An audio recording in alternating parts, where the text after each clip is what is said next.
Hi and welcome to Roos Kitchen and Gardens. Today's Saturday morning and I thought that let's have some healthy quinoa and spinach idlis.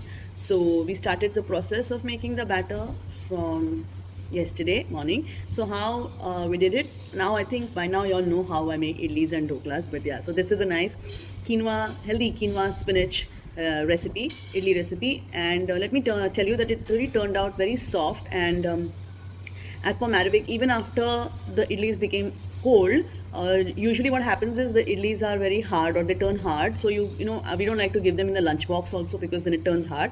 But these spinach quinoa idlis were really soft and I think they are really lunchbox worthy. So you should try and make them. Go watch the recipe and learn how to make this spinach and quinoa healthy idlis. So here, like you can see, you need half It's cup 1 quinoa, cup 1/3 quinoa. cup urad dal, half cup poha, and 1 teaspoon methi seeds. Soak them, wash them many times, soak them overnight or 6 to 8 hours.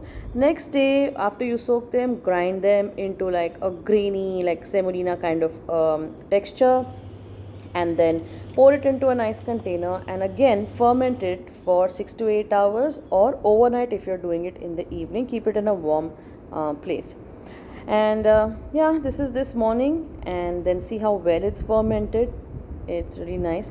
Take out whatever portion you need. It's still thick, so I will need to add some water, or let's see, I have made the spinach puree to really up its healthy content. So now you transfer as much batter you need, and so I think I will take enough for 3 stands or 4 stands, idli stands. So I'm pouring this in and then I'm going to add the spinach paste to it. Now you know how to make the spinach puree, right? You have to blanch the spinach in hot water and then put it in immediately in cold water and then grind it. You see how Maravik has stored the spinach puree with cling film on the surface of the spinach puree so it doesn't turn black. So that's a trick you can use to retain the green color of the spinach puree. Right now the lighting is not that great, so you can't see it, but it's dark green and green on the ins. Again, when you're storing it, put the cling film back on the surface of the puree. Now give it a nice mix and also mix some salt in the batter because we've not added salt. So now here I'm adding some salt, and I'm also going to add a little bit of sodium bicarbonate before putting it in the idli stand. So here, nice lovely green color, and see the consistency. I didn't have to add any water. The spinach puree gave me that thin consistency. Adding 1 pinch of bicarbonate of soda in the amount of batter that you have, that you're going to instantly make idlis. And as you know, as soon as you add the baking soda, you need to cook the batter.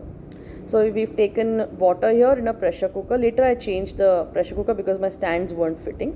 So the water level is only one finger deep. Okay, the one ridge on your finger. That's it. Added the baking soda now, and we've greased the idli pans or molds with ghee, and then we are pouring it, and then it took me around 15 minutes to cook. So here we changed the utensil. Now I'm checking. I put a toothpick and it came out clear. So the idlis are done. Also, the second way to check is put your finger, and if the batter doesn't stick to your finger after 15 minutes, the idlis are done.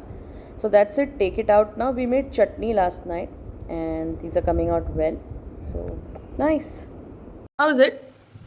Nice. Very soft? Yeah, it's soft, but it's still nice. It's soft but nice. Thank you.